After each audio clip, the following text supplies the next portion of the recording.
है puzzle solve करते time या मॉक देते टाइम इन लाइन से आप रूबरू हुए होंगे, परिचित हुए होंगे, जिसमें आपको बोला जा रहा है not more than 2% live above A, second में बोला जा रहा है एटमोस्ट 2% लिव अबव ए, और थर्ड में बोला है मैक्सिमम 2% लिव अबव ए।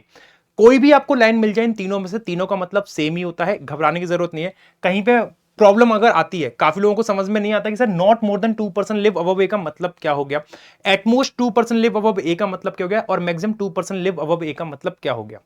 तो तीनों का ही मतलब सेम होता है। तीनों का मतलब कहना चाह रहा है, जैसे पहली लाइन है not more than 2% live above A, A के ऊपर दो से ज्यादा नहीं आएंगे, दो तो आ सकते हैं और दो के साथ साथ एक भी आ सकता है, जीरो भी आ सकता है। सिमिलरली सेकंड में बोला है एटमोस्ट 2% लिव अबव ए, इसका मतलब हो गया ज्यादा से ज्यादा दो ही लोग आ सकते हैं, एटमोस्ट मतलब दो आ सकते हैं, एक आ सकता है जीरो, और मैक्सिमम मतलब तो आपको पता है कि ज्यादा से ज्यादा दो ही आ सकते हैं। तो इसका अरेंजमेंट कैसे बनेगा, not more than 2% live above A, या फिर ये या ये कोई भी बोले, तीनों का मतलब सेम है।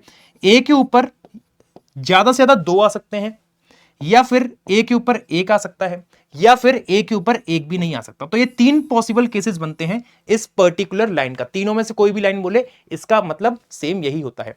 अब यहां पे लिव अबव ए बोला है, आपको सर्कुलर अरेंजमेंट में राइट बोल दे या लेफ्ट बोल दे, not more than 2% sitting to the right of A, या फिर लेफ्ट बोल दे, या फिर आपको बॉक्स बोल दे, या फिर आपको डेजिग्नेशन के बेस पे बोल दे, या मंथ बोल दे, या ईयर, सबका सेम ही मतलब होगा कि ए के ऊपर मैक्सिमम लिमिट 2 की है, एक की है और जीरो, इससे ज्यादा कुछ नहीं होगा।